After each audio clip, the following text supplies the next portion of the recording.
Baltimore's changing very, very rapidly. And as a business, if you notice your clientele is changing, you have to change along with the clientele.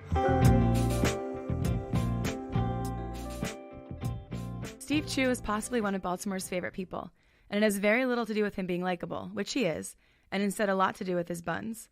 Steve is the co-founder of Ekiben, home to the delicious steamed buns, rice bowls, and fried chicken that Baltimore has collectively found insatiable. In this episode, we chat about the road to Ekiben and how the entire concept might not have even existed without a Venn diagram scrawled onto drywall and UFC fighters. Oh, where did you go to college? So I went to UMBC, Okay. And that's where Go Retrievers. Go Retrievers, you must be crazy, or you must be Chinese. That's what all stands for. I've never heard those. Yeah, and that's why I actually met my future partners, Ephraim and Nikhil. Okay, that was one of my questions, was your origin story. Yeah, and we all met. We were all just, we wanted to join the club. I mean, Habitat for Humanity sounds awesome. Who doesn't want to build houses? Like, that sounds like so much fun. Mm-hmm. And eventually we became officers in the organization the following year, and we made it very profitable. We made the nonprofit super profitable, pretty much. How did you do that? We grinded really, really hard. It was like Team No Sleep. It was essentially what we did, or what we're doing now. It's like no change. Like, hey man, you want to do like this little fundraiser and sell cookies for like 10 cents a cookie? Oh yeah, sure. Sounds like a great idea. And we're there in the hallway for like 14 hours. So you're shameless. We're shameless. We're like, hey, you want to buy this cookie? No, go fuck yourself. Your girlfriend will love this cookie. All right, man. She does like cookies. It's only 10 cents. I got $1. Let me get 10. All right. Why did you even need school? You're a born salesman. And so from that, I've always been in the food industry, and that's what I've wanted to do. And one day I just kind of looked at Ephraim and Nikhil, and I was like, hey, you guys want to do this food business? Like, you guys have the intangible skills that you need. Like, you're hardworking, shameless, and like we were just so passionate about Habitat for Humanity, and we were still eating like top ramen every day. Mm-hmm. Right? And that says something about their character. And yeah, that's how it started. Yeah, well, so what happened next? I mean, what are your roles within the business? So Nikhil still does our social media, but he's no longer like a partner in the company. He's just like, I want to do different shit. And we're like, yeah, that's cool, man. Go do different shit. Mm-hmm. And Ephraim, he's like the lord of duct tape. Like, anything is broken, like it's getting fixed, and you can walk to the restaurant and look and be like, Ephraim's been there, because there's like 9 pounds of duct tape on this thing. He's also a general manager, and he pretty much does like everything that I can't do. And I do the cooking, I do the books. Is it your food? Is it like you created Yeah. the menu? Yeah. I mean, the food's amazing. Thank you so much. It's so good. Yeah. It's that really amazing line of like, so good that you take your friends and family when they're in town, but also really good for a hangover. Oh, yeah. And I don't know that there are a lot of foods that are like in that Venn diagram, you know? Like it's a destination and it's a cure. Absolutely. Mm-hmm. It's like a reflection of ourselves, you know? Like, Yeah. I've been here for 10 minutes. I'm on my second beer. So. It's a reflection of your tomorrow, I guess. Yeah, exactly. Yeah. Well, why Ekiben? I mean, why that name? Why that kind of food? How did it all start? So when we first started the company, we had another concept in mind. And I couldn't decide whether I wanted to do that. It was Asian food. I couldn't decide whether I wanted to do that or to do Asian food. And I was like really, really torn. I was like at that crossroads. And so it's really ironic because I got off of work one night and I pounded down a bottle of Sauvignon Blanc. Mm-hmm. Just chugged in like 4 minutes. And then I had like 2 60-minute IPAs. Because like you look at your heroes, and Mark Twain drank a lot for like reflection and to learn stuff. And so I drank all that in like a minute or 2 minutes. And I sat back and I was like, all right, let's see what happens. And I had this whiteboard that I bought just for this occasion. I grabbed a permanent marker and I drew, like I made like this massive Venn diagram everywhere except for the fucking whiteboard. It was just like on my wall. Really? Yeah. So if you go to my dad's house and go to his basement, like where I used to live, you're gonna see like this like caveman drawing of how Ekiben how I decided to kind of form Ekiben. That's really cool. Yeah. And he let you keep it up there? He's like, you're fucking crazy. I would have painted over it by now, but he's a better parent than I am. Oh my gosh. So it was that night where you decided to go this direction? Yeah, it was just very much just all of a sudden, yeah, this is what we're going to do. Oh my gosh. And I called them and I was like, this is what we're doing. Like, okay, cool. Yeah. And are you guys all from Baltimore? So Nikhil and I are from Montgomery County originally. Okay. My parents are divorced, so my dad actually lives in Pikesville, and his business is in Pikesville, so I'd see him like in the summertime. And my mom lives in Montgomery County, so I'd spend most of the school year with her. Ephraim is from Ethiopia, and he went to boarding school in Virginia, but he's also originally from the DMV. Mm-hmm. So yeah, we're all DMV kids. But then why Baltimore? I mean, if you weren't really, I guess you were at UMBC, which is still a little outside the city. So how did you migrate here? So I'm from Taiwan, and I've been there a few times.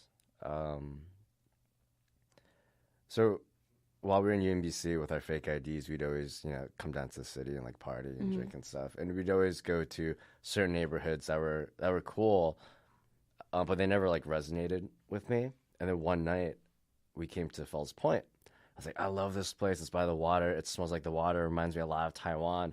And you get all those nostalgic feelings. I totally fell in love with it. And like the next 4 weeks, I kept on calling Fells Point Fed Hill. Mm-hmm. They're like, we didn't go to Fed Hill. We went to Fells Point. I'm like, wait, what? And it just wouldn't click. But it's funny how like everything comes full circle, because after college, I went to go work in a bunch of different restaurants. And I got the hot dog cart. And the original idea with the hot dog cart was, hey, we're going to push it around like the Inner Harbor and be like, hey, who wants some steamed bun sandwiches? But the health department told us that we weren't able to do that. Well, we technically could until someone came out of their business or whatever, like, hey, get the fuck off the street. You can't be here. Do you have a permit here? And then we'd have to be like, no, we don't have a permit. Okay, I'm sorry. And then we'd have to push our cart down the next block. Oh, my gosh. And I was like, that doesn't sound too much fun. So the next best thing was to go find a place that would let us set up shop, which were the farmers markets. And Black Sauce was the inspiration to this. Like, we went there and we had their food. And I was like, wow, like they can do this kind of quality food. Mm-hmm. 32nd Street, market. Or were you at 83? Yeah, 83. And I'm just trying to paint a picture. Yeah, it's like, yeah. And I remember the first time going to 83, walked over there. I was like, wow, there's so many people. It's like China. Just like the Chinese have a saying called people mountain, people sea, which means just so many people that encompasses like the mountains and the seas. And that was like 83. I was like, holy crap. Mm-hmm. Yeah, we had the food. It was phenomenal. And we're like, okay, like this is what we're going to do. So we put our application to 83. And they're like, who are you? Get on the waiting list. I didn't know there was a waiting list. Well, of course there is. It's packed. Super long, yeah. At that time, it was like a 3-year waiting list. And so we're like, okay, well, I'm not waiting 3 years. So we actually put our application to every single farmer's market. And the Fells Point Farmer's Market said yes. So Merritt Dorkin, who's the manager of the Fells Point Farmer's Market, kind of sparked the dream, really. She was like, oh, who are you? Yeah, steamed bun sandwiches. Oh, that's delicious. How long have you been doing this for? Oh, not very long. Okay, cool. Well, you know what? I'll see you next week. You guys want to come next week? All right, come in next week. So it's just new.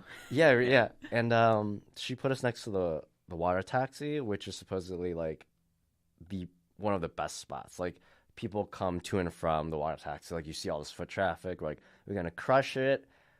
Nah. Really? Yeah. It was like our moms, like the first few months. Like, it was just really rough. Yeah.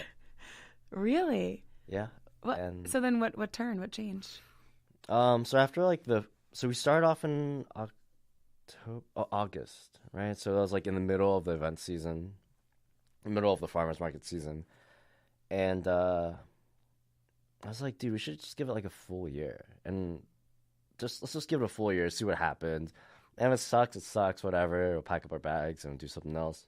And they're like, yeah, let's do it for another full year. And then like when we opened up, it was just like everything just it was clicked. pandemonium. Yeah. Oh my gosh.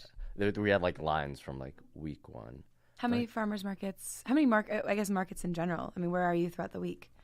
Now we went from once a week Falls Point Farmers Market to I think we on our heyday we did like four a week, and on top of that with like every event that we could get our hands on, the city and outside the city. Right. So then, well, how do you divide your time now between brick and mortar and events? So I'm usually like the brick and mortar guy, like I stay there, and now Ephraim's the event guy. Okay. So because they're very different business models, I'm like, yo, Ephraim, you know how this works. So when we had the hot dog cart originally, like year 1, year 2, I was like, Ephraim, I'll make the food. Just make sure the food gets there. Like I'll buy all the equipment, whatever. Like this is what you need. Just make sure it gets there. He's like, okay. And so I pretty much just took that skill set and I was like, hey, let's, just multiply it by like 1 trillion. Mm-hmm. You can do this, right? Yeah. It's scalable. How have you found the reception for brick and mortar? Because I know like there's this big trend toward like food trucks and event-based food. And so doing a brick and mortar, like was that scary or was it just kind of like the natural next step? It wasn't really scary. So like I've worked in the restaurant business for like a long time, and I've had a lot of time to think about like the pros and cons of everything. I'm all about doing like your due diligence before you jump into anything, and the goal was always like a brick and mortar. Right? So originally the goal was a food truck. When we first started, I was like, "Hey, you guys want to open a food truck?" They're like, "Yeah, that's fucking cool. Like, let's fucking do it." We're like 21, bushy-tailed, have like drinking problems. Like, if we don't know, let's just do it. Yeah, let's just do it. And then we went on eBay to look up food trucks, and they're like 80 grand. What? And yeah, we were going to happy hour every day. So I was like, all right, well, how much money you guys got? And we like if 3 of us pulled out our bank accounts. It's like, oh, dude, I owe the bank money. So not 80 grand. Yeah, I got like $2 and I got like some lint in my pocket. Like that was it. It's like, well, damn. Well, we gotta go back and like retool this story. And we looked up hot dog carts, and they were like super cheap.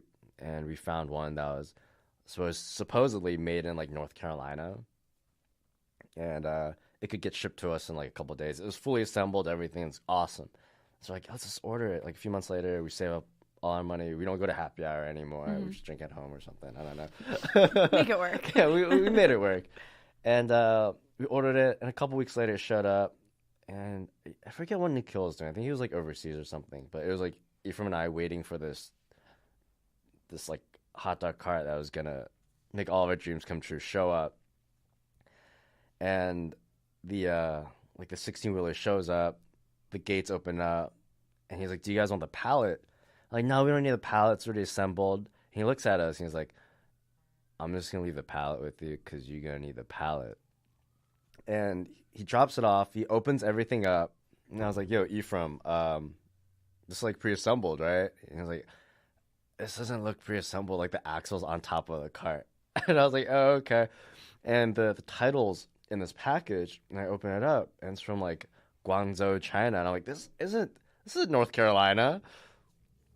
And like Ephraim was, I don't know, I was like 120 pounds then, and like Ephraim, was like, I don't know, 160, 180 or whatever, and that cart was like 900 pounds. Oh my god! And he's like, "We're gonna do this." I'm like, "There's no fucking way!" Like what? Like none of us are like strong enough to lift a ton.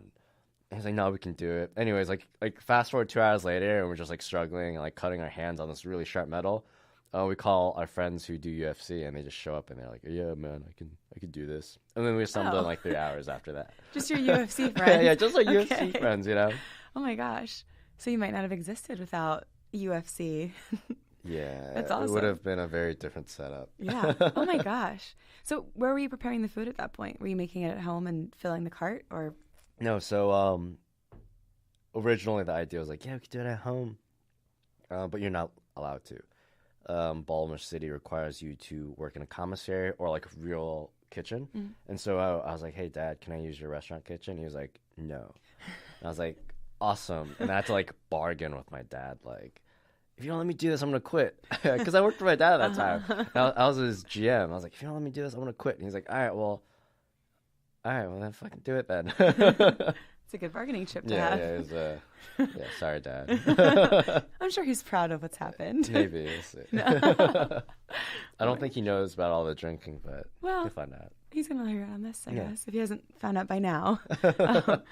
So last September was the night market, and I heard you guys sold out like for the weekend, because it was such a well-attended event. Is that true? Yeah. So what was amazing about the night market is it was kind of a way for the Asian community to say, "Hey, we're here," and I think we expected like 1,500 people to show up, but like 15,000 people showed up.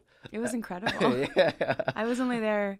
I got there right when it started. Like I guess it was 4, and I brought my kids. We were in the little grassy area, and within an hour we had to leave because I was going to lose one of my children. Yeah. Because it was so packed, and it was incredible. I mean, I feel so grateful that I got to see it go from like, oh, it's like there's people here, awesome, to like, this is a huge raging success. This is so amazing. Yeah. So what was that night like? You must have been hustling your ass off. It was a lot of great energy. Everyone's super happy. The event went super smooth. I don't think anyone got hurt. And the only negative energy I received was from my Uber driver.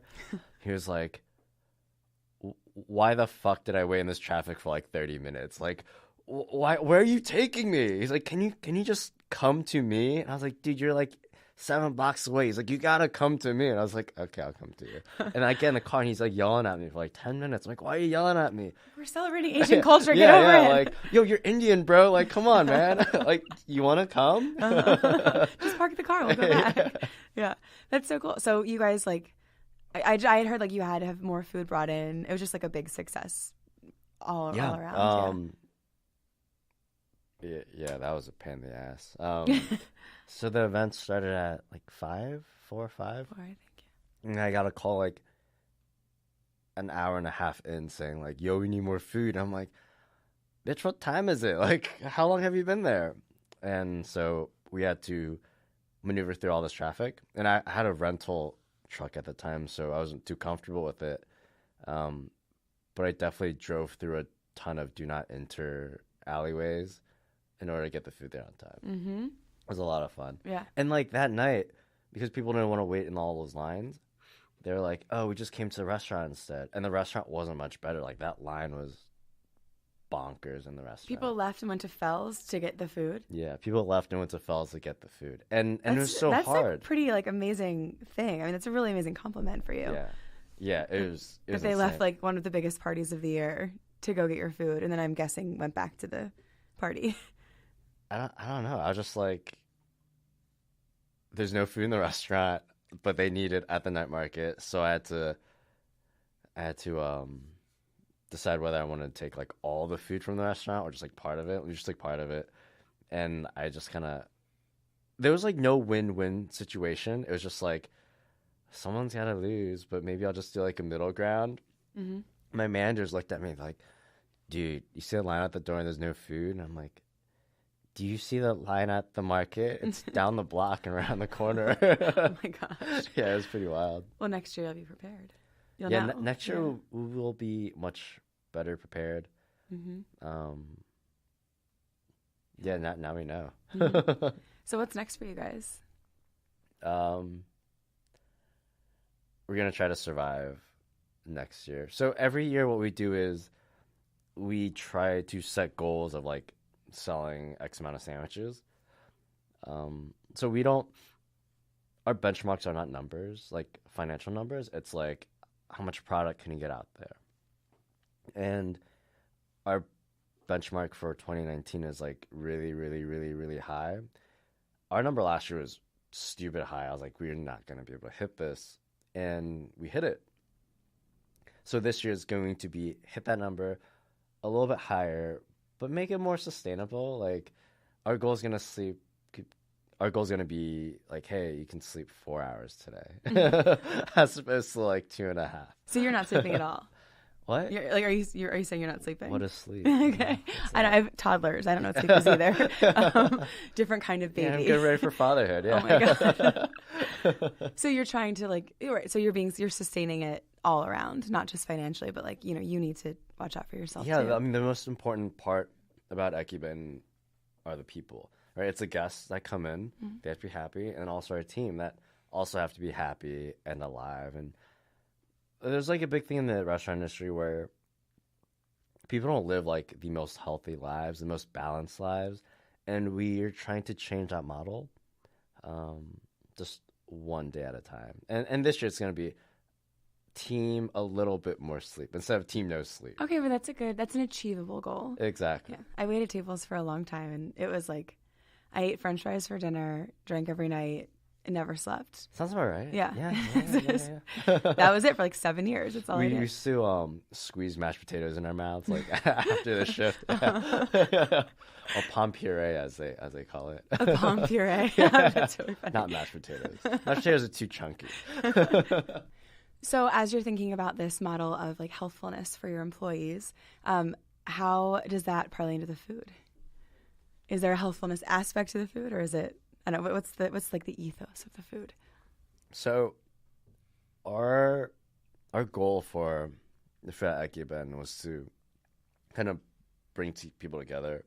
Like Baltimore is a city where there's a lot of economic diversity, and those groups of people don't exactly always mingle together unless there's a reason, and we wanted to be one of those reasons. And so we wanted to serve something of like really, really, really, really, really high quality, something you get at like a really expensive restaurant, but kind of make it at a very affordable price point. And so that makes it a very interesting model. And it's worked because, you know, when you come to Ekiben on a Saturday, you'll see like a Jewish grandmother sitting next to a squeegee kid, and they're just talking because Jewish grandmothers are just like the nicest people alive. And like, oh, what's your name? And then they'll like talk for 3 hours, and then I'll look at them and be like, dude, you gotta get up. Like, there's 100 people out that door. Like, please, like, I'm so sorry. I'll be to your car. It's enough like sweet Hallmark moment. Get out of here. That's so cool. Yeah. So for someone that's never tried Ekiben, though, I mean, can you describe what you make and what you serve? So we do steam bun sandwiches and rice bowls. Our most popular thing is like fried chicken. I never expected it to be that popular. Really? Like, I knew it was good. Who doesn't like fried? Good. Besides like vegans, who doesn't like fried chicken? Our tofu's phenomenal too. You do have really good tofu. Oh, it's so good. You have great tofu. And so I have this conversation with Ephraim a lot, and he's like, so when Ekiben first started, our original intent was to change the menu like every week. We'd have like one thing that rotates every week, and we just sold so much fucking chicken that I was like, dude, I can't do this anymore. Like, we just really need to like hunker down on like our core items, and that's what we did.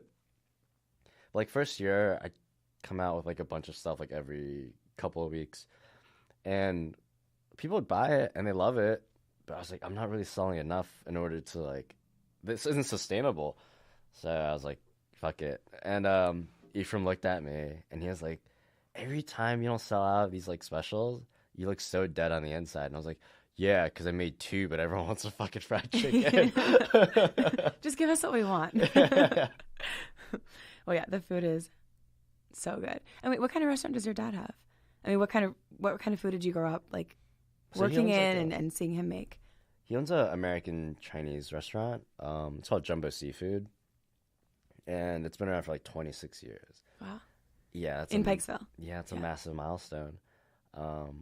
When he opened up, he was like, so one of the reasons why I decided to enter this business was looking at his wall of accolades in the restaurant and then seeing his stack of accolades in the fucking garage. I was like, Dad, you should put these up. He was like, no. There's too many. Yeah. I was like, why don't you do it? He's like, I'm just lazy. I was like, all right, well. And one day it just kind of hit me like, why? So like Asian culture is very much you do what your family has done before you. You know, it's like a family legacy. Like if I make knives, I have my dad makes knives. I gotta make knives too. My dad's a plumber. I gotta be a plumber too. And the idea behind that is they've spent their whole lives learning this one craft, and you can springboard on top of that and just be a monster at whatever you do. But I'm really stubborn, so I was like, I'm gonna go to law school. No, fuck that. I'm gonna be a economics professor. No, fuck that. I'm gonna do the food business. Those were lofty goals, at least. They're great goals, but ultimately at the end of the day, I was like, dude, I'll be 45, be a lawyer or whatever, and I'll still want to open up a restaurant. And being 45 and opening up a restaurant is probably the worst idea ever. I mean, if you've done it, if you're listening to this and you've done that and you succeeded, yo, mad props to you. If you want a job, like, I got you. You probably should put that in. All right, he didn't mean it. Well, I mean, yeah, because it's so. I mean, I think starting any business, like after you've already had a career, that's going to be really complicated. Yeah. So you kind of you knew that you were going to do that anyway. So why not just do it now? Exactly. Yeah. I mean, it's very hard. Like the industry is really difficult. Money is never guaranteed. And especially like if you got like 2 kids, a mortgage, and like 2 cars or whatever, like the risk is just way too high, and it's exhausting, and you know you don't get sick days. It's your business. You got to keep going. Oh yeah, sick days and 401ks.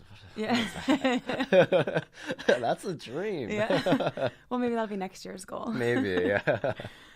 How do the 3 of you work together? I guess it's more you and Ephraim that are like the core now. Yeah. So Ephraim and I have like phenomenal synergy.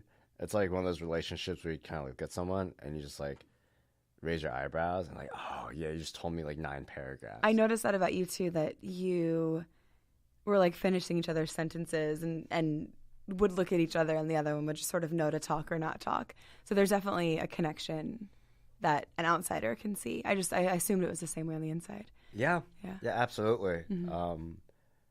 We're both very conscious people, and I don't know about him, but like I'm not the best listener and I'm not the best reader, but I learn visually, so I can pick up on cues, and for me, like that's what helps a lot.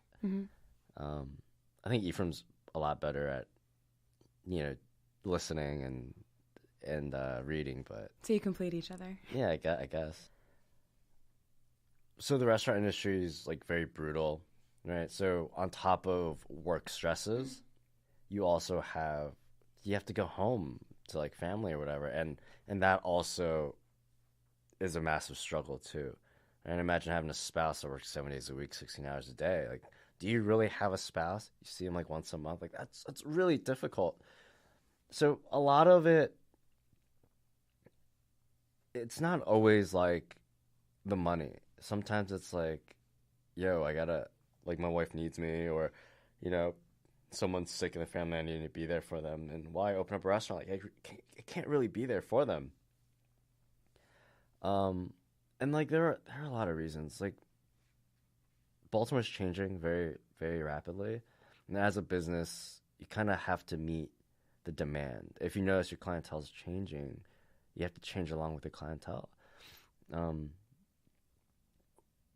We're in like a weird crossroads where I haven't really seen ever. It's kind of like when DC was just starting to change dramatically. We're kind of like in like that pre-U Street being what it is, yeah. Pre-U Street, pre-H Street. Is that why you're looking to change your model now, at the outside of your career? Absolutely. Yeah. Yeah. I mean, those are important. I mean, like I said, I worked in the food industry, and everything you just said is very accurate, just from my estimation. Yeah. I was one of the only people I know that like didn't do coke at one of the restaurants where I worked, and I was like, had no friends because of it. Exactly.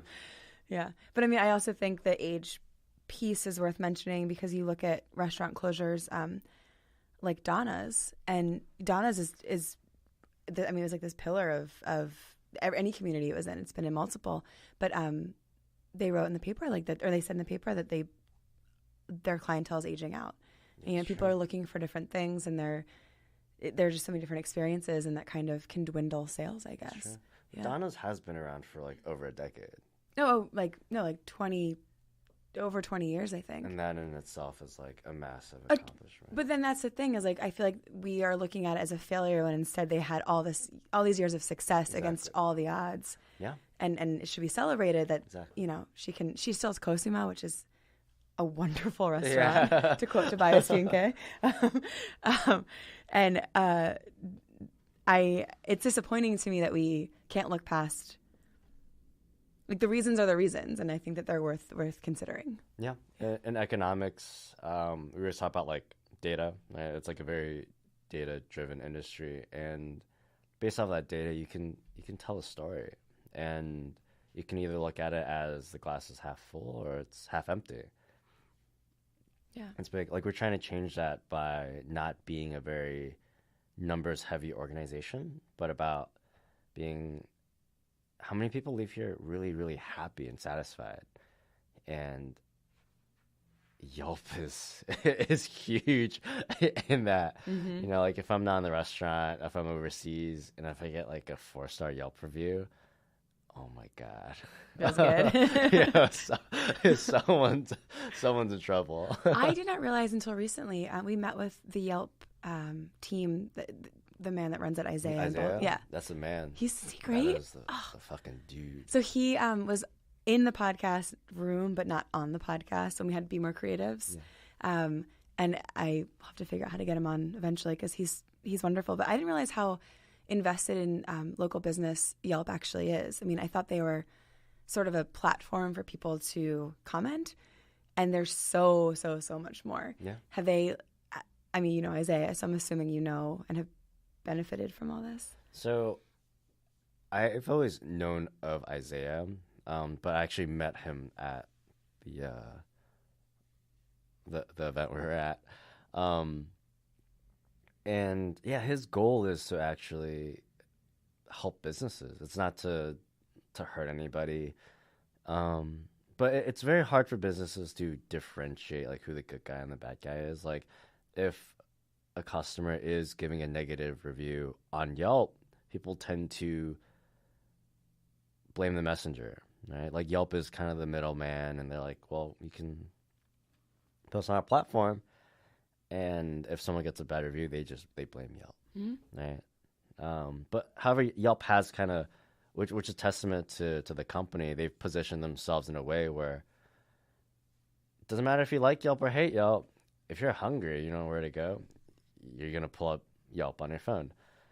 But it's really good to know that people like Isaiah are there to like they got your back, and if you really need anything from them, you can just reach out. Like they're very available. Yeah, they're an incredible resource. Yeah. Have you ever gotten like a quote-worthy terrible Yelp review? Food was great. Everything was awesome. Bad parking, 1 star. No. Yep. Are you serious? Yep. I'm like, what? But like, luckily they have a filter, and it's like, they just like get rid of it. Well, because that's ridiculous. 1 star for parking in a city. Yeah, you're entitled to your opinion. It's cool. Sure, but just whatever. It's fine. Okay, so during each podcast, I ask a few questions just to get people's take on what they like to do in the city. And I'm cycling one out because I realized it was a little redundant. I had where to go to dinner, and I might take that one out. And for you, it might be where to go to lunch. So we'll get to that in a second. But you can also decide you want to answer something else if you can think of a better question. So the first one is favorite place in Baltimore to go on a date. Definitely La Cuchara. It's just like a great, beautiful spot. The food's phenomenal. The service staff there is great. Very knowledgeable. Definitely some of the best food in the city, hands down. Mm-hmm. Yeah. I would agree. And they have the best happy hour in the city. What is their happy hour? We can look it up on Yelp if you don't know. Everyone has Google now. I put you on the spot. All right. Well, favorite place to grab a drink. Max's Tap House. Like, it's a Baltimore. I don't think anyone's answered that before. Really? Yeah. I don't. Right, Mike? I don't think. Yeah, and that's a kind of an obvious one. Dude, it's an institution. They have so many phenomenal beers. The bartenders there are like. I think they're like the best in the industry. Like I've walked in there, And then, I used to be regular, and then like I didn't go back for like a long time, and they still knew what I wanted. I was like, "What? That's insane! That's cool. I've been back in a year. Like that's wild." Very cool. Favorite place to be outside? Yo, I own a restaurant. I live in like four walls. What is outside the alleyway besides Ekiben? That's great. When you let yourself out, where do you let yourself go? So if I'm not in Baltimore, I do a lot of traveling. Just because I like to see other cultures and like different people, and I like getting to understand people better. And I think Americans kind of have this like naive, arrogant like way when they view things. Like when you go to an Asian restaurant, you go, "Oh, the service is fucking trash," and to American standards, it's garbage. But when you go to where they're from, like if you actually go to China or you go to like their, wherever the fuck they're from, it's like, oh no, like you have to wave people down in these countries. Like it's like a thing, and if you don't wave them down, they're not coming to you. And the mindset is, hey, like I didn't ask for you to show up. Like I'm in the middle of like really important conversation. Like don't fucking bother me. No, don't refill my water. Like don't show up to this table. Don't anticipate my needs. Yeah, don't anticipate jack shit. Like so when you go to an Asian restaurant, or even like Korean barbecue restaurant or whatever, the newer ones, you'll see like a button where you can like ring the server. Oh. And that helps because no one likes to be snapped at. No one likes to be yelled at. But if you hit a button that's like ding dong, that's kind of pleasant, you know? Yeah. Takes the guesswork out of it. Yeah, exactly. Where have you traveled to that was like the most foreign to anything you had known before? Like what took you the most outside of your comfort zone? What was really awesome is when you go to a lot of countries, you kind of realize like people are people. Like we're the same all throughout. We have like maybe like different cultures and like different likes or what we're used to, but everyone likes to smile, everyone likes to laugh, everyone likes to have a good time, everyone likes good food, everyone likes good drink. It's just they're just like your distant cousins pretty much. So everywhere feels like home to you? Everywhere feels like home. Except for in Thailand where I got really bad food poisoning. It was really bad. Really? Well, we'll save that for another time. No, it's a great story actually. So last year I traveled to like Thailand, Singapore, and like a bunch of different other countries. And I left the hotel and I was like, you know what? I'm just gonna eat everything. And I got some street food. I got like 6 things. I came back and I see this lady pushing a cart, and we're standing on the stop walk. And I look at her and I'm like, that's food poisoning. I'm not drinking what comes out of that cart. And I leave. And I run inside the mall to grab some socks. And I come out and there's a bunch of vendors outside of the mall. And I see the lady. And all the vendors leave their stalls like, nothing's protected, whatever. And they all buy a drink from her. And I go, I'm going to do this. Yeah. We have to at that point. Yeah. And she made sugarcane juice, and it was like the best sugarcane juice I've ever had, but it wasn't really sweet enough to be like 100% sugarcane juice. It was like the most balanced sugarcane juice I've ever had in my life. I was like, oh, there's tap water in here. Oh no. And yeah, that was we can imagine where it goes from there. Yeah, RIP for 2 weeks. Oh, 2 weeks? Yeah, it was rough. Oh my God. I don't even know what to say about that. It was great. Like, I'd have it again if I had, like, the antibiotics next to me.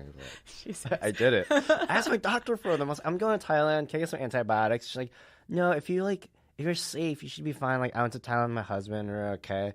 I was like, yo, I'm a chef. Like, I'll eat food off the ground if it You're looks going to Anthony good. Bourdain this. Yeah, you're getting into the She's culture. like, no, you don't need it. And I was like, all right, whatever. Anyways, she's not my doctor anymore. No, you need someone that's going to give you preventative antibiotics. Yeah, exactly. Oh my God.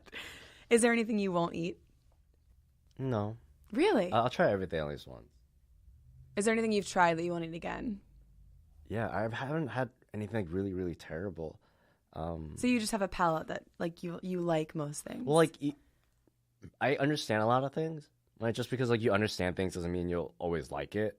But I'll understand everything, and it's something that I like kind of understand don't really want to understand, I'll probably try it again just to maybe it's like, hey, I had a bad rendition of it. Right? Like if it's a thing in a culture, if it's prominent in a culture, someone's made it tasty before. It's a good outlook. Yeah. Yeah. All right. So moving away from food, favorite place to buy a gift in Baltimore? So, Suspended Brewery just opened up. I think they have like they have awesome beer. Like the beer is just fucking delicious, and I usually get growlers and give them out to people. The way I give gifts isn't. I don't like go to one spot and like get it. I kind of tailor it to the person, right? So I got some like truffle honey and truffle mustard for Ben Leffenfeld at La Cuchara, and I was in New York at the time, and I saw something on Instagram, and he was like going wild on the truffles. It's like it's truffle season, motherfucker! Like come eat this, and he had a plate of like grilled chanterelles, and the dude put like half a truffle on the chanterelle mushrooms. I was like, that's insane. Oh my God. And so I was like, oh, truffles, like yeah, he loves truffles. So I was in a store and I saw the truffle honey and the truffle mustard, and I was like, yeah, I think Ben will like this. Have you tried truffle honey? That's interesting. Yeah. I haven't tried that. Yeah, the first time I had it was we did the 2-year week-long pop-up at Ekiben, and Julian showed up from Tagliata, and he made like a fried cauliflower bun, and it was covered in truffle honey. It was like a $9 or $12 sandwich, and it tasted entirely of truffles. And I was like, How did he do that? This tastes like it's $1,000, Yeah. but all right, good job, man.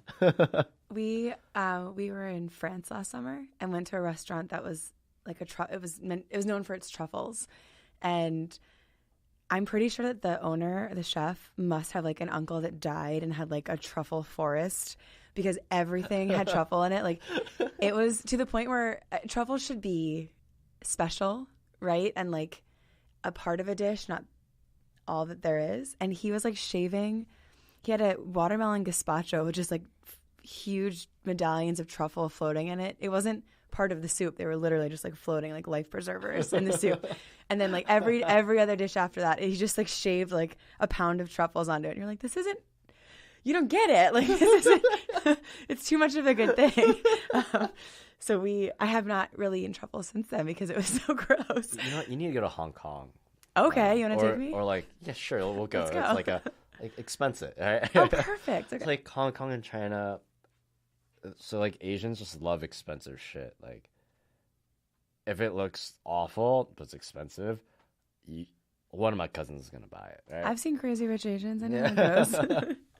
And when we went to Hong Kong, one of my good friends took us around. She gave us like a food tour. She's like, we gotta go to this dim sum spot. It's fucking awesome. It's not the fanciest place, but it's very unique in how they make their dim sum. And you had an option to put like truffle jam on like every fucking thing. And it was only for like $12 more. And I was like, what? What? So this shumai is only $15 now? Like, oh my goodness. Wait, shumai with truffle jam? It was insane. Yes. I've never thought about that. Yep. Okay. Yep. It was wild. Is there anywhere around here to get that? If you give me some time, I'll work Okay. with I'll work with Ben or Julian. We'll make it happen. Please do that, could you? My birthday is in August. You have tons of time. Sounds amazing. All right, so 5th question. It's actually a producer Mike question. Where is the best Chinese food in Baltimore? Oh, I mean, obviously my dad's place, but besides that, Yes. Obviously your dad's oh, you place. gotta go out to Ellicott City. Like the closest would probably be in Ellicott City. So Chinese food is such a broad category. Like, Oh, is it a big country? I mean, it's the size of Jamaica, but because China's been it's been a closed country for a long time without outside influence. The regions have had a lot of time to delve into their own cooking. So if you look at the western side of China, you have a lot more food that's influenced by the Middle East, a lot of spices. I mean, the Silk Road ran right through it. And then when you go all the way to the East Coast, you have a lot of seafood, a lot of shellfish. Food is more doused with sugar because sugar was available. If you go to northern part, they eat a lot of wheat. Southern part, they eat a lot of rice, not a lot of wheat. So the regions are totally different. Right now, the hottest flavor in China is like the Szechuan peppercorns, like the mala. Like you can go anywhere to get that. And the place that does that the best would be Hunan Taste in Ellicott City, right next to the H Mart. Yeah, Oh, H Mart. Oh, H Mart. Magical place. The place is great. And then if you go further down, you'll have like a hot pot. I think you have like a couple hot pot places. And then if you want to go down to like Rosedale, that area, you have Chopsticks, which is dim sum, and that's where like everyone goes for dim sum. Like it gets the job done. Some things are really really awesome, but because Chinese menus are so large, it's hard to find like a place that does everything like awesome. You know. Fair answer. Well, Steve, thank you so much for coming on the show. It was really nice to get to know you and talk about delicious food. Cheers. It's a lot of fun. Cheers. Yeah. Oh, that's my third. Oh, no, just open up another one. I'm good.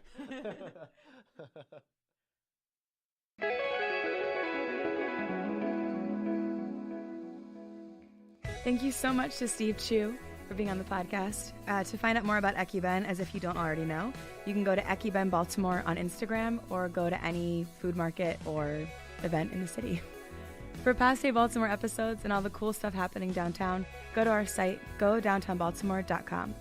Hey Baltimore is produced by Mike Evitz and made possible by Downtown Partnership. Our theme music is Artificial Sin by Super City, and I'm your host, Megan Eisenach. If you want to reach out, email us at heybaltimore@dpob.org. Thanks for listening.